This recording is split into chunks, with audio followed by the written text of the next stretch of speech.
Alors, avant la prédication de ce matin, j'aimerais qu'on écoute un chant. Un chant que j'ai souvent écouté depuis quelques mois.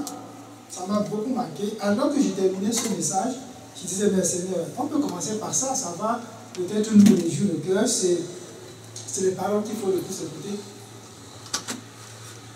On va écouter juste les paroles. Okay, la mélodie est aussi très belle, mais écoutons surtout les paroles.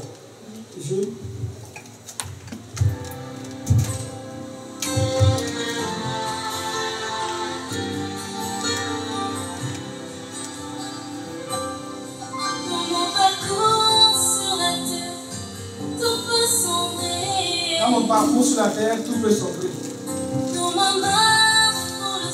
Dans ma marche pour le ciel, tout peut sombrer.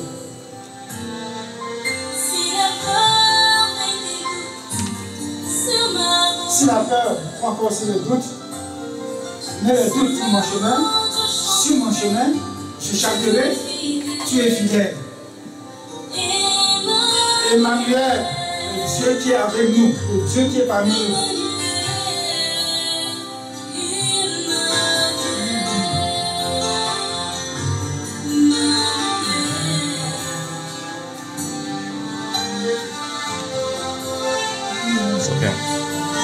Je vais tester quelque chose.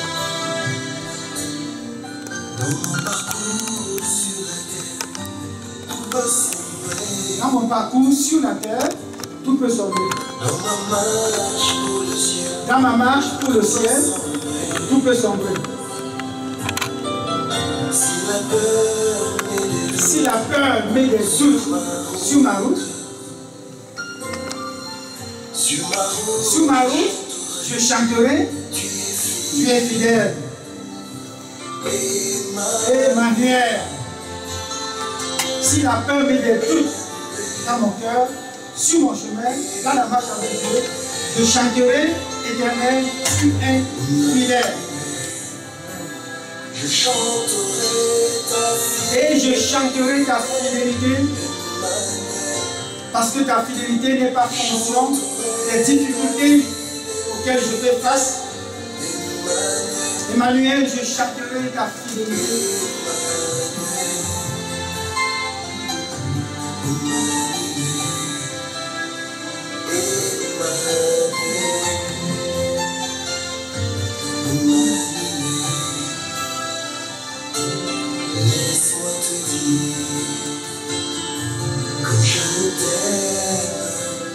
Laisse-moi te dire que je t'aime. Laisse-moi te dire que je t'aime. Laisse-moi te dire que je t'aime, Seigneur.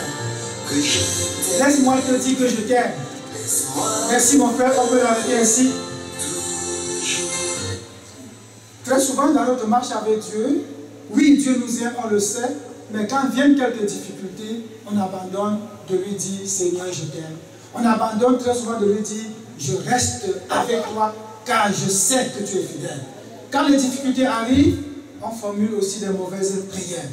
Et ce matin, je prie que le Saint-Esprit mette dans votre cœur ce qu'il a mis dans le mien. Ça n'a pas été facile pour moi-même de le cerner, mais je prie qu'il vous donne de le cerner de manière claire et surtout à le garder au plus profond de vous afin de pouvoir marcher avec ces paroles. Nous savons que le thème de l'année, c'est la prière. Une année de prière. Donc tout ce que nous apportons à ces lieux va être toujours ancré dans le grand thème. Je veux nous rappeler ce matin que la réponse à nos prières est très souvent fonction de notre façon de demander. La prière, il y a une façon de demander. L'exaucement de nos prières sera donc fonction de comment nous demandons. Même si nous savons préalablement que Dieu regarde à notre foi. On ne va pas oublier ça du tout. Dieu regarde principalement à notre foi. Mais il va écouter la formulation de notre prière. Comment tu formules ta prière, c'est important. On ne peut pas le négliger. Mais Dieu va écouter ta prière. Il va regarder à ton cœur. Je suis en train d'expliquer le sujet le thème et après je donnerai le titre. Alors si nous savons que Dieu écoute nos prières, et pendant qu'il écoute nos prières, il regarde à notre cœur, il faudrait donc que nous soignions premièrement notre façon de formuler notre prière. Deuxièmement, il faudrait qu'on garde notre cœur dans la vérité, qu'on garde notre cœur pur, qu'on n'essaye pas de cacher quoi que ce soit, parce que très souvent l'homme croit qu'il peut cacher ce qu'il y a au-dedans de lui, dans son cœur à Dieu. Il va formuler des belles paroles, certains qui vont écouter seront ébahis, mais Dieu, lui, il écoute, il regarde. Il n'est pas impressionné par la façon dont tu formules tes prières, il est impressionné beaucoup plus par ce qu'il y a dans ton cœur. Mais je dois préciser que la foi qui est dans ton cœur, c'est lui seul qui voit. Donc pendant que tu formules ta prière, oui, je peux entendre ta prière et dire ça c'est une prière de foi. Mais de fortes chances de se tromper parce que je suis un homme. Je peux dire oui, il a formulé sa prière de manière vraie, sans me tromper, ça c'est évident. Je peux reconnaître une formulation qui est mauvaise. Mais je ne peux pas reconnaître le degré de foi qu'il y a dans ton cœur. Mais Dieu, lui, il connaît. Il y a donc trois choses. Comme j'ai dit, ce n'est pas facile, mais je prie que le Seigneur vous aide. D'un côté, on ne va pas oublier la formulation, c'est-à-dire les mots que tu utilises de manière audible. Au milieu, nous mettons le cœur qui doit être vrai. Donc, dis exactement ce que ton cœur ressent. Mais de l'autre côté, il y a la foi qui est laissée à Dieu seul pour pouvoir juger, est-ce qu'il a fait une prière comme ça, avec une petite foi, une grande foi, sans foi du tout? Dieu seul va voir le côté là. Donc je vais faire comme ça, du côté gauche pour dire, ma main gauche là, c'est la formulation de la prière. Au milieu, c'est le cœur, l'attitude de ton cœur. Est-ce que ton cœur est vrai? Et à droite, c'est ce qui est réservé à notre Dieu, c'est-à-dire le degré de foi que tu as. Et très souvent, on va penser que parce que Dieu écoute la prière et regarde la foi, alors je peux la formuler n'importe comment. Non, pas du tout. Dieu nous aime-t-il? La réponse est oui, il est notre Père. Dieu écoute-t-il notre prière? Oui, il est notre Père. Dieu nous exauce-t-il? Oui, il est notre Père. La question est, comment doit-il nous exaucer? Tient-il compte de la formulation de notre prière? Tient-il compte de la vérité de mon cœur ou tient-il compte de mon degré de foi? Je vais le redire plusieurs fois jusqu'à ce qu'on retienne. Dieu regarde à notre foi, c'est vrai. Hébreu 6 le dit, sans la foi, on ne peut pas lui être agréable. Mais il regarde aussi, surtout, à notre cœur pour voir l'état de notre cœur et en juger du degré de foi. Et lui seul en est capable. Sachant cela, bien-aimés, je dois nous annoncer ce matin que désormais, avant de prier, rassurez-vous de la formulation, c'est-à-dire des mots que vous utilisez, des mots audibles. Rassurez-vous de l'état de votre cœur, soyez vrai et laissez Dieu voir le degré de votre foi. N'essayons pas de cacher quoi que ce soit, parce que si tu caches, lui, il le sait. Tu peux cacher à l'homme, mais sois sûr, à lui, tu ne pourras pas. Quel est donc le titre de mon message ce matin? Tout simplement, vous pouvez l'imaginer, l'importance de la bonne formulation de la prière et l'état de notre foi. Non, de notre cœur. Pardon. L'importance de la bonne formulation de notre prière et l'état de notre cœur. Parce que, comme je l'ai dit en expliquant le sujet, pourquoi devons-nous regarder la façon de prier? Bien sûr, parce que Dieu est celui-là qui écoute et qui regarde. Il écoute quoi? Réponse? Qu'est-ce qu'il écoute? La formulation de ma prière. N'oublions pas, c'est la formulation de notre prière. Il regarde à quoi? Au cœur. Au cœur, c'est-à-dire la vérité qui sort de ton cœur. Et lui seul peut voir, mais l'homme aussi peut savoir. L'homme peut savoir que cette prière-là, elle est bien formulée et le cœur de celui qui formule est vrai. Et ensuite, il va regarder à quoi? Troisième chose. Le degré de ta foi. Le degré de ta foi. Merci, Marie. Il va nous répondre tenant compte des trois, mais nous n'allons pas négliger la formulation de la prière. Je me souviens, quand je venais de naître de Dieu, mon pasteur me disait, « Ah mon frère, si tu veux apprendre à prier, il faut lire les psaumes. » Moi aussi, en tant que pasteur, je l'ai dit il y a quelques années, apprendre à prier, lire les psaumes. Et je crois que beaucoup d'hommes de Dieu le disent aussi. Mais il y a une erreur là-dedans, c'est quoi? C'est qu'on a l'habitude de dire, lis les psaumes. Bien évidemment, chacun va lire les psaumes et formuler. Il s'agit de la formulation. Mais on ne te dit jamais, va lire les psaumes, écoute ce que l'Esprit te dit par rapport au cœur de David. Si on prend la partie de David, parce que les psaumes sont écrits par plusieurs, on ne va pas te dire, va lire les psaumes, étudie profondément pour voir le degré du cœur de David. Chacun va aller se coucher et réciter la parole, telle que David disait. Mon cœur languit après toi, Seigneur. Ma couche est pleine de larmes, oh mon Dieu. Je soupire après toi. Vous voyez, ça c'est des formulations, c'est des lettres. Si tu vas au fond, tu vas voir que David, pendant ces moments, il était dans la douleur. Il exprimait ce qu'il ressentait, il avait un degré de foi élevé. Aujourd'hui, si tu fais ces formulations, tu arranges bien la formule. Mon corps languit après toi, Seigneur. Ma couche est débordante d'eau de mes larmes. J'ai pleuré toutes les larmes de mes yeux. Et que dans ton cœur, tu ne ressens rien, Dieu le saura. C'est même peine perdue, mes frères. On est dans l'année de prière. Tu fais de telles prières, Dieu peut te répondre. Mais certainement, il te dira quelque chose. Sois ton cœur. Où est ta foi? Homme de peu de foi, femme de petite foi. Il va te le reprocher. Et encore, c'est grave lorsque j'entends des gens dire parfois, oh, je ne prie pas à haute voix. C'est dans mon cœur. Je vous assure que Dieu attend la formulation de ta parole. Dieu attend que tu formules. La formulation est importante. Ne dis pas, je prie dans mon cœur.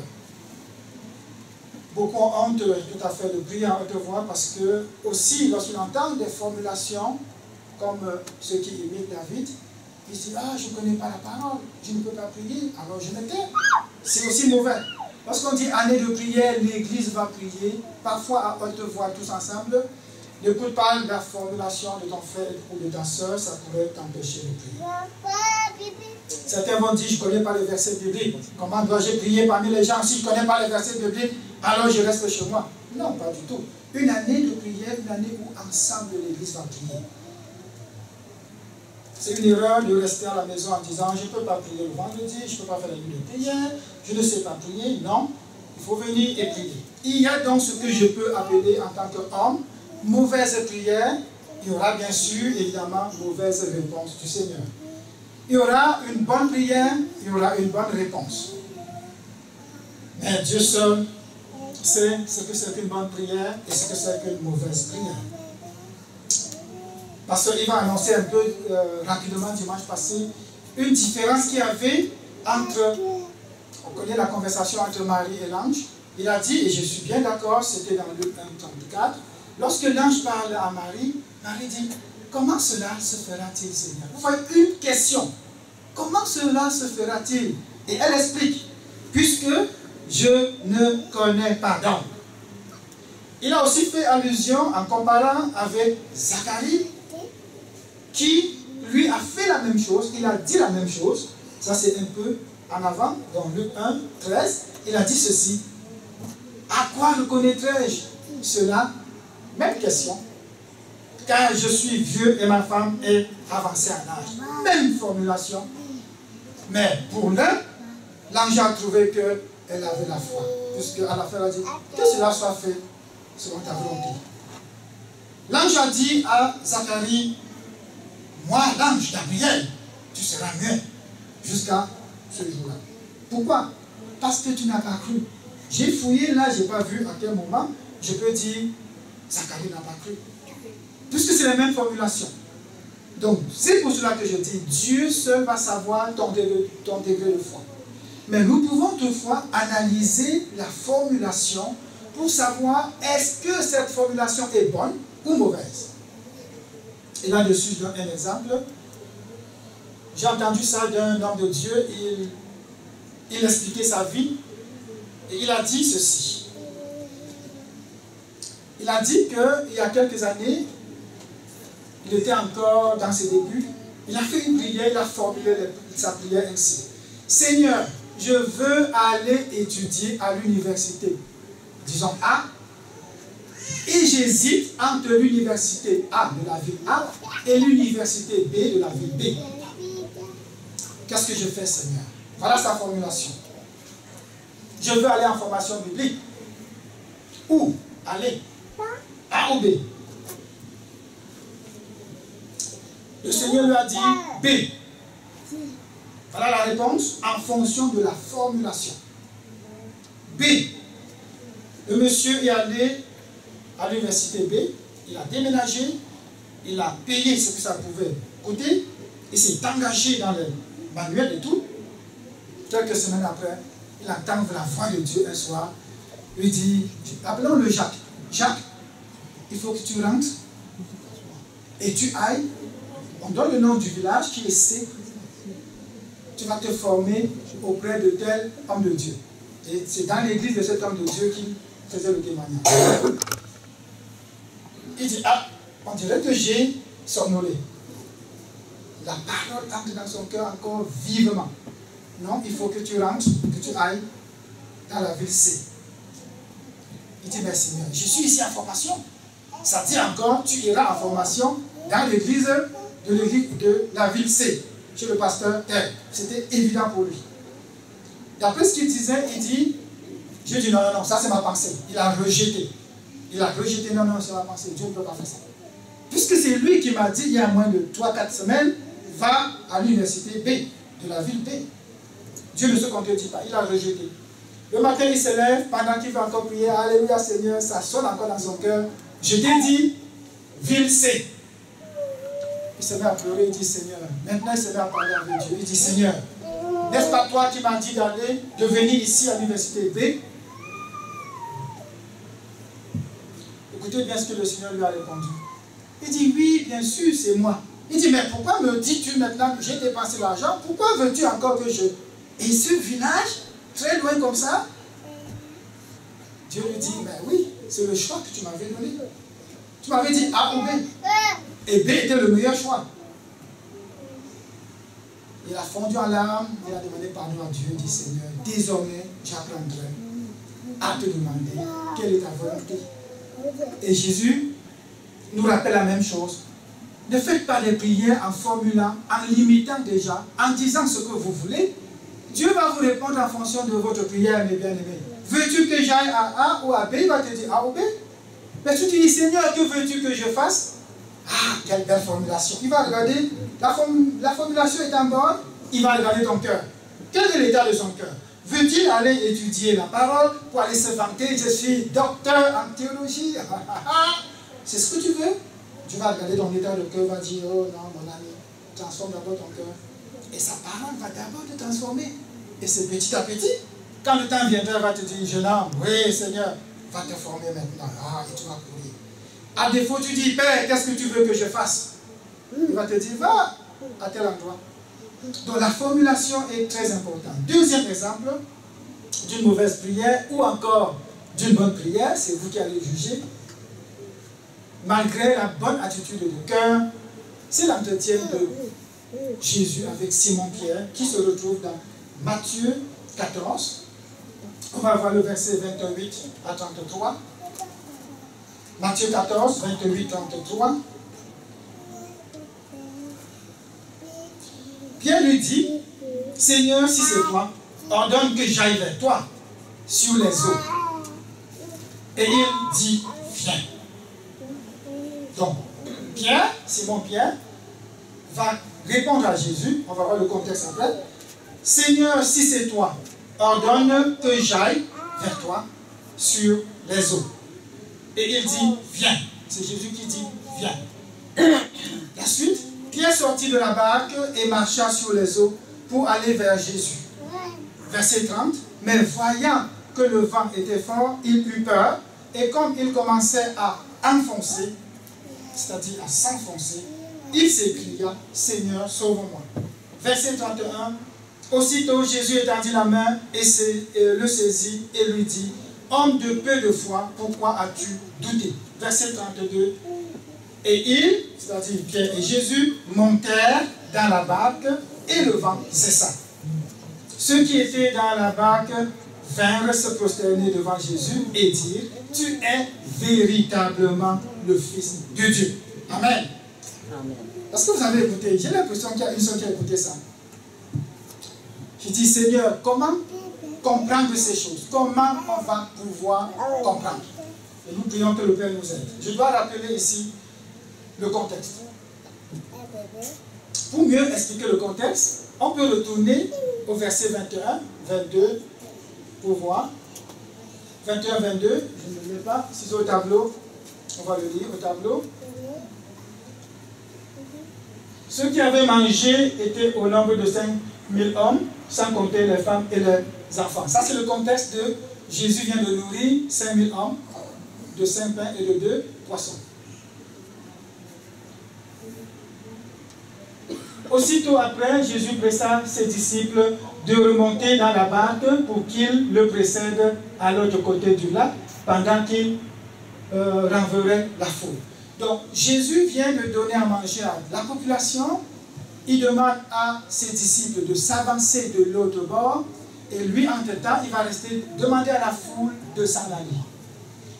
Pourquoi? Parce qu'il devait se retirer à la montagne pour prier. Matthieu ne va pas expliquer pourquoi Jésus voulait prier. Marc non plus, ça c'est Marc 6, 47 à 50, il ne va pas le dire non plus.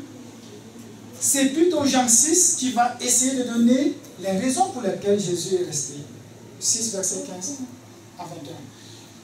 Selon Jean, Jésus savait que bientôt les Juifs viendraient se saisir de lui pour l'introniser roi. Il savait qu'il était roi, c'est vrai, mais le temps n'était pas venu. Il n'était non plus le roi tel que les hommes devaient introniser. Il était Dieu. Il était le roi venu du Père, venu d'en haut. Il ne peut pas se laisser introniser par les hommes. Mais Jésus, j'interprète que Jésus ne voulait pas que ses disciples voient cela. Cela pourrait être un scandale pour les disciples. Il dit non, non, non, non, non. Allez-y, avancez-vous, j'arrive. Il dit à la foule, vous aussi partez. Et je me retire pour prier. Ça, c'est le contexte. Les disciples dans la barque vont aller de l'autre côté. Les exégètes expliquent qu'ils ont ramé pendant à peu près 5 heures de temps. Et c'est à la 4e veille, c'est-à-dire entre 3h et 6h, que cette histoire se passe. Donc, pendant 4 à 5 heures, ils ont ramé, le vent était contraire. Ça, c'est une histoire plus grave que celle de Matthieu 8, où la tempête les a effrayés alors que Jésus dormait dans la barque. On s'en souvient bien. Ça, c'est plus grave. Ça, c'est vraiment grave. Pendant 5 heures, ils rament, ils sont fatigués, ils sont étouffés, c'était difficile, c'est pas facile. Le vent était contraire, dit la parole. Jésus les a laissés avancer. Mais à la montagne, pendant la prière, oui, nous savons, pendant que le Père prie, il prie aussi pour eux. C'est lui qui les a envoyés. Mais qu'est-ce qui va se passer? Jésus va dire, ok, maintenant que le vent les dérange, je m'en vais vers eux. Mais il n'est pas limité par la loi naturelle. C'est normal qu'il marche sur l'eau. Ça, c'est le contexte. Jésus, alors qu'il marchait sur l'eau, il vint vers eux, et selon Marc, et même Matthieu le dit aussi, et c'est ça qui m'a vraiment étonné, pourquoi Jésus, venant vers eux, essayait de les doubler, donc de les dépasser. Ils disent dans un verset, de les dépasser. En principe, il devait venir à distance et voir la peur, la frayeur des disciples et dire, « Hé, vent, arrête !» comme il a fait dans Matthieu 8.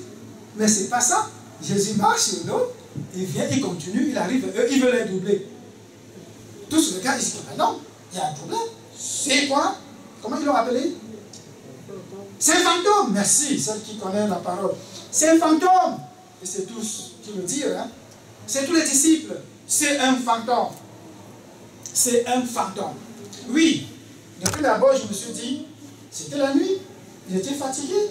Ils ont vu à peu près, ils disent, attends, la nuit les a empêchés de reconnaître le maître.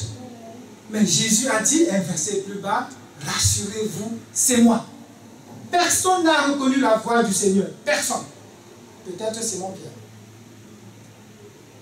Le courageux se lève et dit, merci, c'est toi. Ordonne que je vienne.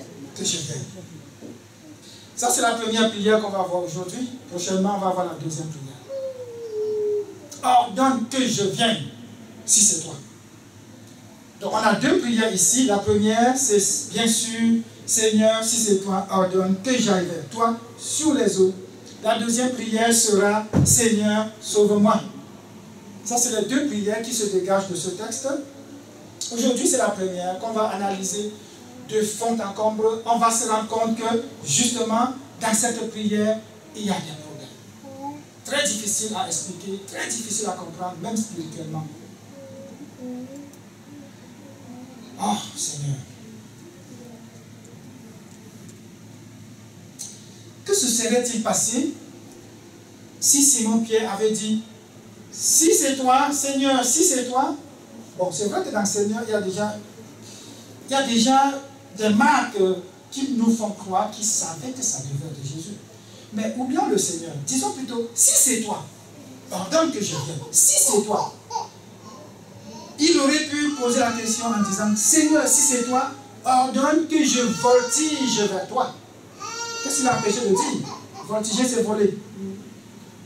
Il pouvait dire, Seigneur, si c'est toi, ordonne que je cours vers toi. Pourquoi il choisit que je vienne? Dans le sens de que je marche aussi comme toi. Le maître marche sur les eaux, moi aussi je peux marcher sur les eaux. Donc sa prière, la formulation de sa prière est influencée par sa volonté d'imiter Christ. Par sa volonté de vouloir faire comme Jésus. Il voulait marcher sur les eaux comme Jésus, mais aller vers Jésus, très important.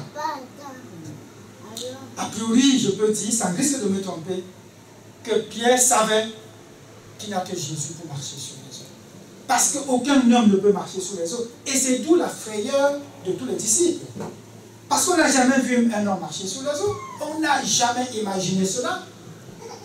On n'a jamais imaginé qu'un homme puisse marcher sur les eaux. La science a développé des techniques pour aller contre la loi naturelle de l'eau. Qui dit une personne humaine, un homme, sur l'eau, homme et femme bien sûr, sur l'eau, doit s'enfoncer. La science a développé une plate, quelque chose de plat, qui peut résister sur l'eau et l'homme peut marcher au-dessus. Les planches, je ne sais pas comment on l'appelle, ou encore les bateaux, ou encore la barre. Alors, il n'était pas possible que les disciples, à ce moment, imaginent un instant un homme marcher sur l'eau. Si ce n'est pas un fantôme, c'est-à-dire quelqu'un qui est mort et ressuscité ou qui revient par l'esprit, on croit que c'est un homme, alors qu'en réalité c'est un esprit. Oui, lui, il peut. Mais Jésus, notre Seigneur, peut marcher sur l'eau. Et les disciples en étaient étonnés. La crainte, ils ont craint. Ils ont dit non, non, non, ça c'est pas le maître. Ça c'est un fantôme. Il vient toucher notre âme. Il vient nous troubler. Il vient nous déranger. Mais il y a un homme qui a dit, je m'en fous de la formulation de ma prière. Je m'en fous de ce qu'il veut dire. Tout ce que je sais, c'est que je vais dire au maître là, si c'est toi, pardonne que je vienne. Il faut parfois s'énerver, se fâcher. Seigneur, je ne comprends rien. Mais si c'est toi, ordonne. Ordonne, Seigneur. Je vais imposer les mains, le malade sera guéri. Ordonne, oh mon Dieu, que je parle de ta part avec foi en Jésus. Ordonne, Seigneur. Ordonne. Le si, qui est une conjonction de subordination qui introduit bien évidemment une subordonnée. Nous voyons ici une subordonnée conjonctive. Nous voyons ici que le si a deux c'est-à-dire ça émet, le si émet de la condition et l'hypothèse. Okay? Le si, en français, c'est une conjonction qui exprime une condition, mais ça peut aussi exprimer une hypothèse. Regardons les exemples. Condition. Je ne viendrai que si tu me l'ordonnes. c'est là où il y a, dans la deuxième partie de la prière, il y a la condition. Je ne peux venir vers toi que si tu l'ordonnes. Ça, c'est la deuxième partie, c'est la condition. Et un exemple simple que je peux prendre, imaginons pasteur Yves qui dit, si tu viens à la nuit de prière vendredi sur prochain, je t'offrirai une Bible. Est-ce qu'il y a un doute quelque part là-dedans? Non, c'est une condition. La condition que je te donne une Bible, ce n'est pas ta prière. Ce n'est pas ton coup de fil. Ce n'est pas de l'argent. C'est quoi? Que tu viennes le vendredi à la prière. Ça, c'est une condition. Il n'y a aucun doute. Ordonne que je vienne. La condition se retrouve donc dans ordonne et non pas si. Je ne sais pas si je me fais comprendre. Est-ce qu'on voit ça? Oui. Ok, super. Le si aussi, c'est d'émettre une hypothèse. Regardons ceci. J'imagine que Pierre dit, tu dis que c'est toi. L'hypothèse est vraie. Alors je crois que c'est toi, mais ordonne que je vienne vers toi. Ceci me semble être ce que Pierre avait dans son cœur. Il a certainement mal formulé, mais c'était ça. Tu viens de dire, c'est moi. Et le mot c'est moi en grec, ego, émi. Ça dit, c'est le même mot qui dit, je suis. Je suis celui qui suis. On se souvient? C'est le même mot. Donc il a entendu, c'est moi. Deuxièmement, il a dit, ne craignez point. Il dit, ok, comme tu le dis, c'est une hypothèse, je crois que tu as raison. Et comme c'est toi qui le dis, je crois, alors ordonne que je vienne vers toi marchant sur les eaux. Ça, c'est probablement ce qu'il avait dans son cœur. Mais c'est à vous de juger. Chacun peut dire, oh, je crois qu'il a vraiment douté, c'est un homme de peu de foi. Mais son peu de foi, c'est dans la deuxième prière, ce n'est pas dans la première. Dans la première, il y a le doute plutôt dans le début de ces phrases. Donc Pierre exprime le doute dans sa formulation, mais son cœur est plein dans la foi. Il a vraiment foi. Il sait que si le maître le dit, il va le faire. Il croit au fond de son cœur que c'est lui. Ça, je le crois. Au fond du cœur de Pierre, il avait une chose que je peux dévoiler déjà. Il avait cette soif de voir une autre puissance du Seigneur Jésus. Il venait de voir Jésus multiplier les pains, nourrir 5000 hommes. Il avait encore ce désir de voir un autre miracle, une autre puissance. Seigneur, si c'est toi, ordonne que j'aille. Ce qui me plaît, c'est que c'est ce genre de prière, j'aimerais nous annoncer et nous inviter à le faire très souvent. Que j'aille, que je fasse quelque chose. Seigneur, ordonne que je me lève. Seigneur, ordonne que je prie toute la nuit. Seigneur, si c'est toi, ordonne que j'aille voir mon frère, que j'aille voir ma soeur, que je ne me plaigne pas de je n'ai pas moyen de transport, je suis très occupé. Non, Seigneur, c'est toi qui l'as dit. Ordonne, je vais y aller. Simon Pierre était prêt à faire quelque chose. Ça, c'est le plus important pour moi. Il était prêt, il avait la volonté. Seigneur, ordonne, je le ferai.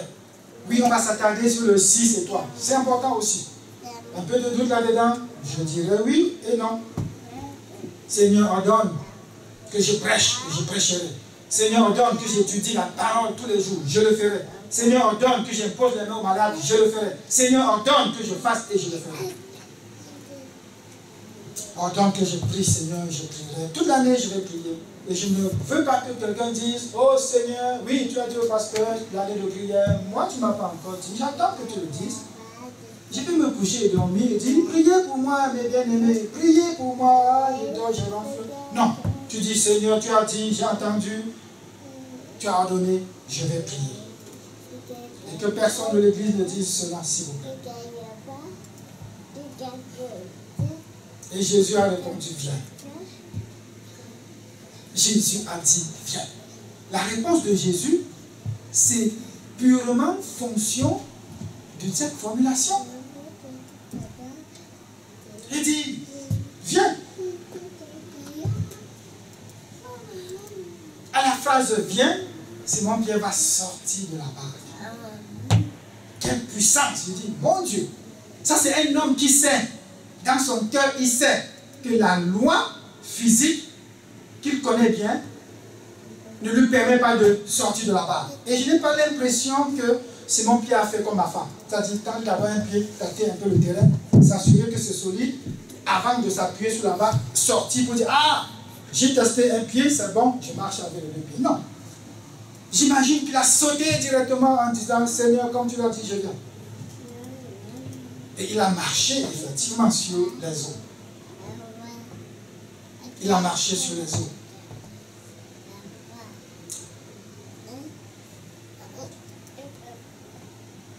Et ce qui me plaît, c'est que quand Jésus va le retenir, les deux vont se tenir encore sur l'eau avant d'entrer dans la barque. Ça, c'est la prochaine fois.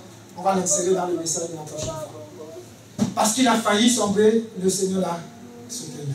Donc, dans le cœur de Pierre, c'était « je veux voir ta puissance ». Dans sa formulation, il y a une erreur en début, le si, la condition ou encore l'hypothèse, qui entraîne un peu le doute, ça c'est sûr. Mais Dieu ne lui a reproché rien de tout ça. Si ce n'est pas sa foi par rapport à marcher longtemps sur l'eau.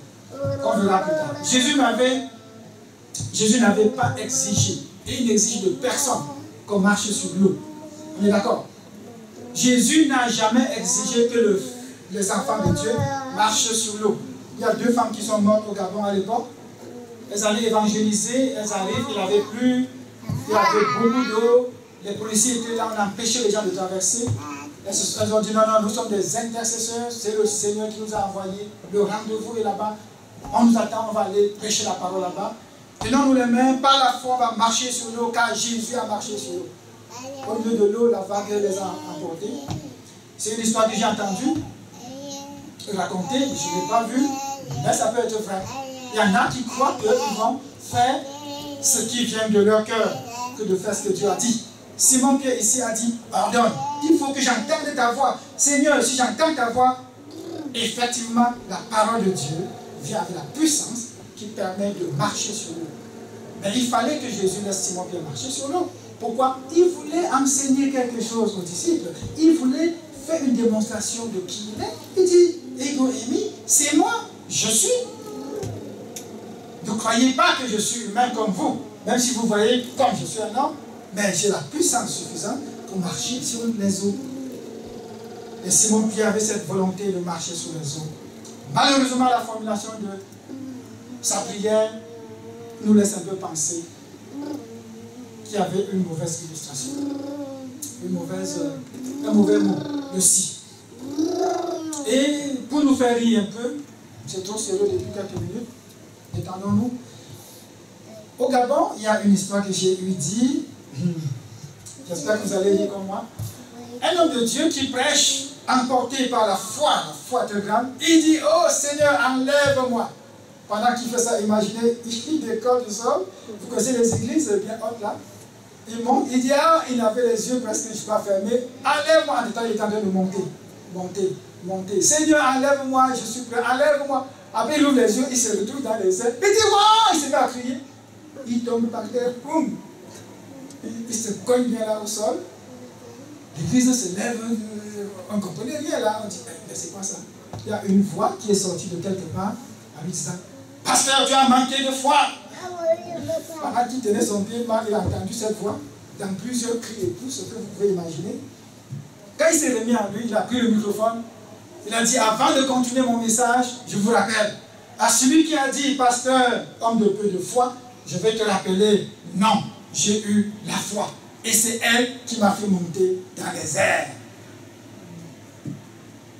Ah, vous n'avez pas compris. Ben, il l'a pas maintenu. Oui, le fidèle disait, pasteur, vous avez manqué la foi. Pour dire la foi pour continuer. Oui. Mais le pasteur ne veut pas accepter ça. Il dit, mais non, c'est la foi que j'ai qui m'a permis de me lever. Donc j'ai la foi. Vous voyez? Ah oui, elle a compris. Donc, alors qu'on pouvait croire que Simon-Pierre a manqué la foi, et ça c'est le prochain message, nous voyons qu'il avait la foi. Parce qu'il c'est le seul disciple qui a pu marcher sur les eaux. Sauf si je me trompe, parce que je me trompe? Non. À mon avis, c'est le seul. Est-ce qu'il y avait un autre cas? Je ne sais pas. Bon, pas dans la Bible, c'est ça, Jules. Bon. Donc on peut dire, Simon-Pierre peut se vanter parfois à côté de ses collègues, je suis le seul qui ait pu marcher sur les eaux. Et si je peux le dire, c'est parce que quoi? J'ai eu la foi. Oui. Alors, ne me dites pas homme de peu de foi. Jésus me dit ça. J'ai manqué la foi pour résister sur l'eau. Mais par rapport à vous là, chut, taisez-vous. J'ai eu la foi. Ça me rappelle un homme de Dieu que j'aime beaucoup. Il prêchait un jour et il disait, n'acceptez pas les critiques. Ne les refusez pas non plus. Mais utilisez-les comme blague. Ça va vous permettre de ne pas vous énerver toutes les fois que vous entendez les critiques contre vous. Il dit quand un fidèle a écrit, ou un autre pasteur a écrit contre lui disant, ah, c'est un homme qui n'a pas de foi, c'est un bon enseignant de la parole, mais il n'a pas la foi. Et lui, il prêche un jour, il dit, oui, on a dit que je n'ai pas de foi. Je ne sais pas, mais la seule chose que je sais, c'est que j'ai ressuscité déjà 3 morts. J'ai ressuscité mon fils qui était mort, les médecins ont dit qu'il est mort, je crois 3 ou 4 jours après. Je suis allé là-bas par la foi, j'ai dit, jeune homme, lève-toi et marche. J'ai ressuscité encore une fidèle dans quelle église, et une autre, il a cité 3. Il dit, bon, à ces gens-là, j'ai dit, je n'ai pas la foi, mais ce qui est sûr est que j'ai déjà ressuscité 3 morts. Vous en avez ressuscité combien? Et on dit, donc en tenant compte de ce que Pierre a eu comme foi au début, oublions ce que Jésus va lui dire par la suite. Homme de peu de foi. Tu ne verras pas Pierre chaque fois, hé Pierre, homme de peu de foi. Jésus t'a dit, homme de peu de foi. Non. Si c'est moi, Pierre, je dis, hé jeune homme, je suis le seul à avoir marché sur les eaux. Car j'avais la foi. Comme cet homme de Dieu qui a dit, jeune homme, je n'ai pas manqué de foi. C'est cette foi que j'ai eue qui m'a permis de monter. Quelles étaient les réponses possibles de Jésus par rapport à la prière de Simon-Pierre? Jésus aurait pu dire, quand Simon-Pierre a dit, si c'est toi, ordonne que je vienne. Je parle très vite parce que j'ai l'impression que je risque de ne pas finir. Je vais aller lentement. Jésus aurait pu dire, non, ce n'est pas moi, ne viens pas. Ce serait une réponse correcte, n'est-ce pas? Si c'est toi, ordonne que je vienne. Jésus aurait pu dire, non, ce n'est pas moi, ne viens pas. Ce serait correct. Il aurait aussi pu dire, viens, puisque la réponse à ta question était déjà dans sa formulation. Deuxième cas, hypothèse, si hypothèse. Si c'est l'hypothèse, Simon-Pierre ne doutait donc pas. Il disait, si c'est toi ordonne que je vienne, la condition c'était que, ordonne, c'était pas si, c'était ordonne que je vienne. Ça veut dire que toi Simon-Pierre, tu as accepté l'hypothèse selon laquelle c'est moi. Ego émis, c'est moi. Tu as cru, tu m'as demandé d'ordonner, j'ordonne, viens. Ça c'est le cas de Jésus. Et c'est pour cela qu'il a dit tout simplement, viens. Pierre aurait pu aussi formuler la question différemment en fonction de ce qui était caché dans son cœur. Il aurait pu dire, Seigneur, suis-je aussi spirituellement capable de marcher sur les eaux comme toi? Ceci aurait été une question correcte de Simon-Pierre. Jésus aurait répondu différemment. Il aurait dû dire, je crois, oui, tu peux marcher sur les eaux. Point. Est-ce que Simon-Pierre devait sortir de lui-même et marcher sur les eaux? Je ne crois pas. Jésus aurait pu aussi répondre. Non, Simon-Pierre aurait pu dire ceci. Seigneur, peux-tu me montrer ta puissance? Tout simplement. Et Jésus lui dit, mais oui, bien sûr.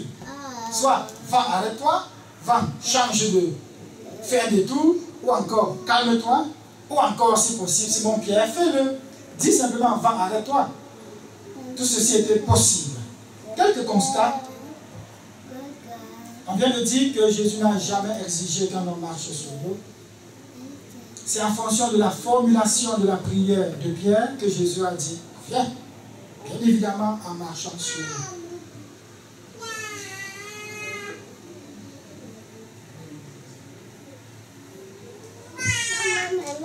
Est-ce qu'on peut voir quelques doutes? Oui. Oui. Quelques doutes. Est-ce que Jésus critique ces doutes-là? Non, pas forcément. Pas du tout. Jésus ne va jamais refuser. Écoutez très bien ceci.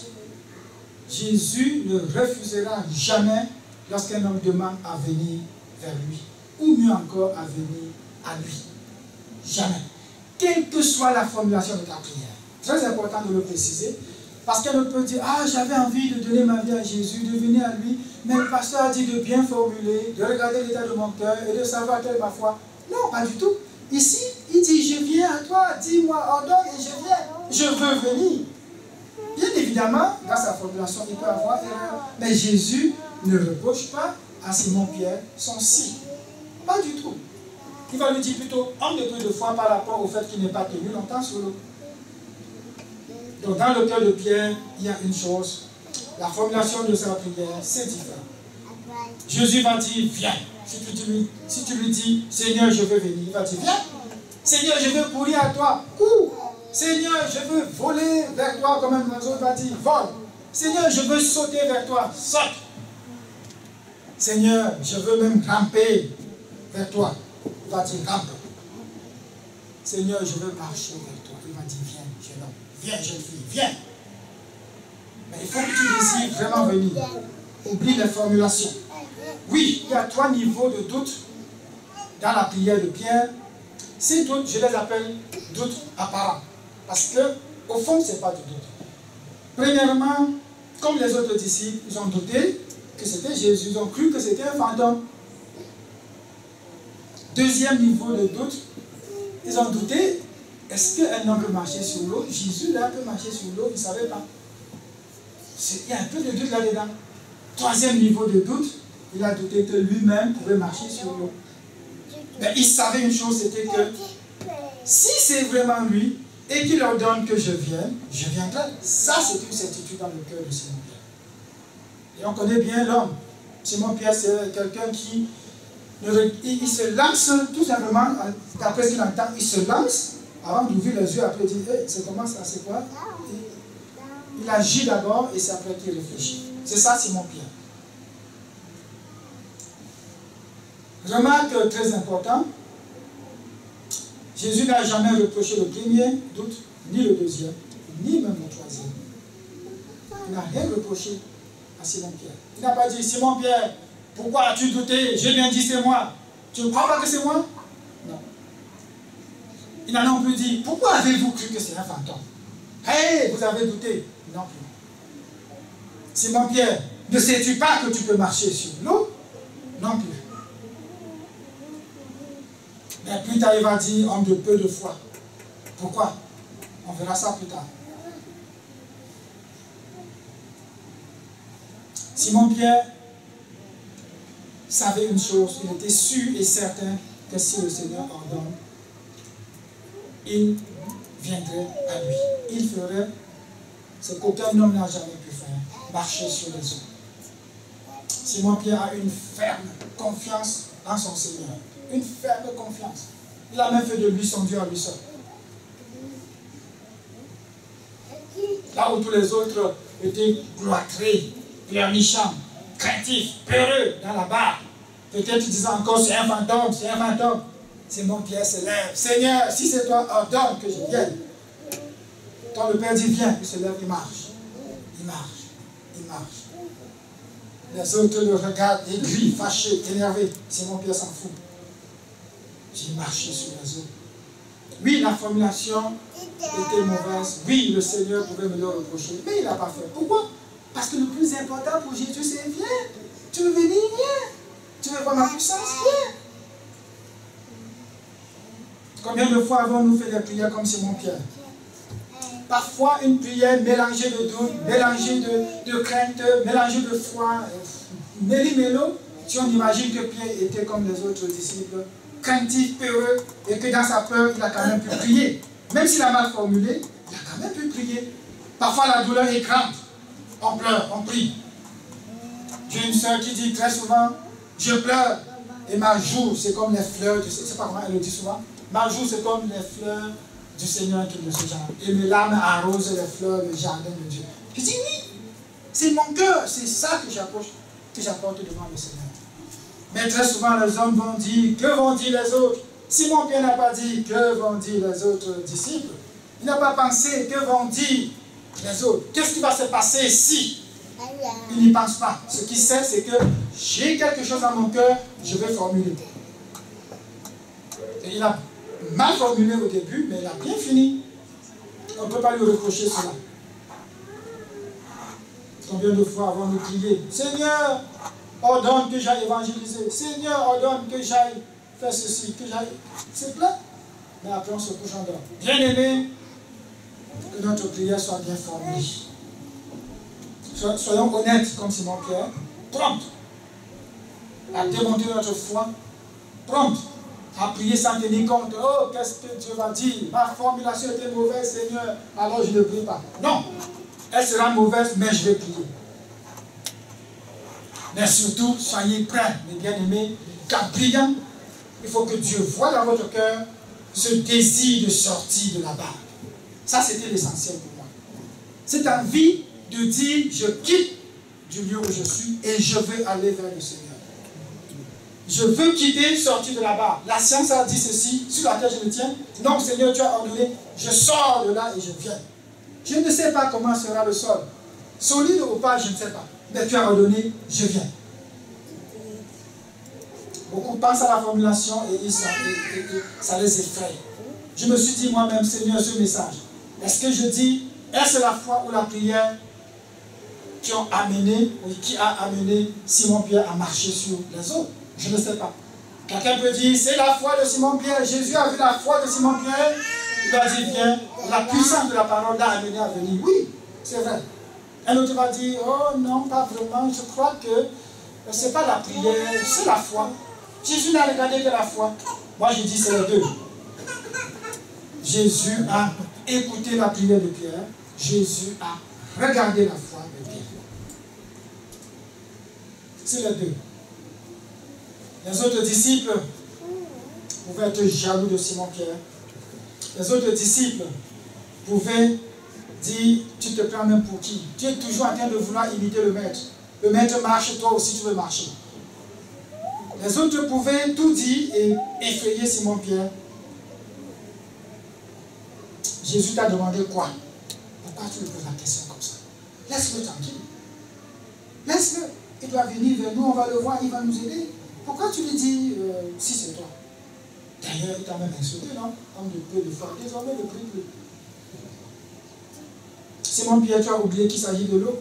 Tu veux marcher sur l'eau? Arrête-toi, couche-toi comme nous. Pleurnichons, pleurons. Oui. Le maître va venir nous aider. Simon-Pierre avait la révélation. Il dit, non, moi, je peux faire quelque chose. On va nous critiquer très souvent, ces gens qui prient trop, ils prient à haute voix, ils font ceci, cela. On va entendre ça très souvent. Mais que ça ne nous effraie pas, mes bien-aimés. Prions. Année de prière, oui. On va prier, oui. On te voit, oui. On va pleurer, oui. On va dire, Seigneur, veut sortir de la barque, oui. Que vont dire les autres, on s'en fout. Jésus doit-il nous reprocher notre formulation de prière? Non. Il n'a pas fait à ce moment qu'il ne fera pas. Il va regarder notre degré de foi. Il va regarder notre cœur. Il va voir un cœur obéissant. Un cœur qui veut se lever et faire. Un cœur qui veut aller évangéliser. Un cœur qui veut prier. Un cœur qui veut aimer et agir. Ça, c'est ce que le Seigneur veut. Mais est-ce qu'il va regarder un peu aussi la formulation? Oui. Mais on a dit, nous sommes une école. On va apprendre à prier. À formuler.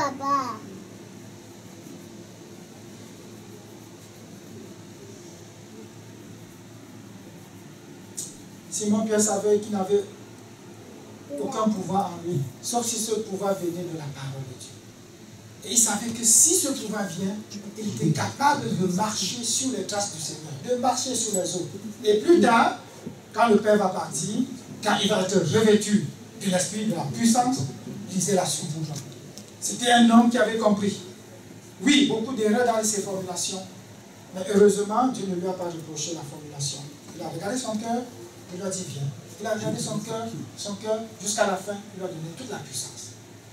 Nous aussi, nous sommes en formation. Petit à petit, le Seigneur voit notre cœur, comment on s'engage, une église engagée. Le Seigneur va nous amener un peu plus loin dans sa grâce. Est-ce que Pierre est égoïste? Non, je ne vois pas. Tu peux dire, oui, il est égoïste, il aurait pu dire, Seigneur, si c'est toi, ordonne que nous venions à toi. Non, c'est quoi? Il n'était pas égoïste du tout. Il a dit, moi, j'ai fait de toi mon Dieu, tu es mon Dieu. C'est moi et toi, Seigneur. Ma marche sur la terre, c'est avec toi. On a chanté tantôt, s'il y a des embûches, Seigneur, c'est toi et moi. Si tu m'appelles à monter sur le chemin, quel que soit ce qu'il y a, je sais que tu es fidèle, c'est moi. Si tu dis la même chose que moi, nous tous disons la même chose, voilà une église qui va monter. On ne va pas se laisser influencer par les autres. On ne va pas se laisser influencer, on va grandir. On va grandir. Oui, même si le message peut choquer quelqu'un, mais écoute, ne reste pas derrière. Prends ça, tu dis Seigneur, oui, j'ai compris. Oui, l'eau, quand on parle de l'eau, ce n'est pas forcément physique, ce n'est pas l'eau du Jourdain. C'est quelques sciences, quelques difficultés que l'ennemi place sur le chemin qui pourraient nous effrayer. On dit Seigneur, on dit non. Non. Simon Pierre ne pouvait même pas avoir honte. Honte de quoi? Qu'est-ce qu'on va dire? Il s'en fout. Il s'est mis aussi à genoux comme les autres. Tu es véritablement le Fils de Dieu. Le Père ne lui a pas reproché cette formulation. Même si nous avons constaté qu'il y avait des erreurs dans la formulation, Jésus n'a rien dit par rapport à ça. Donc quand vous priez, mes bien-aimés, arrangez-vous à bien parler, ça c'est sûr, mais le Seigneur ne va pas te reprocher ça. Il va regarder ton cœur, il va regarder ta foi. Mettons notre confiance au Seigneur, soyons vrais dans notre prière, formulons notre prière assez bien, mais sachant que le Père regarde à notre foi et notre engagement dans la marche avec lui.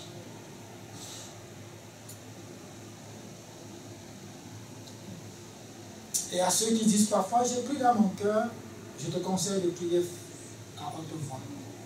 Parce que le Seigneur entend. Et le diable va écouter aussi et fuir. Nous savons bien sûr que pourquoi nous prions, je l'ai déjà dit plusieurs fois, c'est d'abord la prière, un bouclier pour notre âme. On prie pour que notre âme soit protégée. C'est une soumission à Dieu et c'est un fouet pour le diable. Et je vais dire ceci pour terminer. 2 Thessaloniciens 3,5.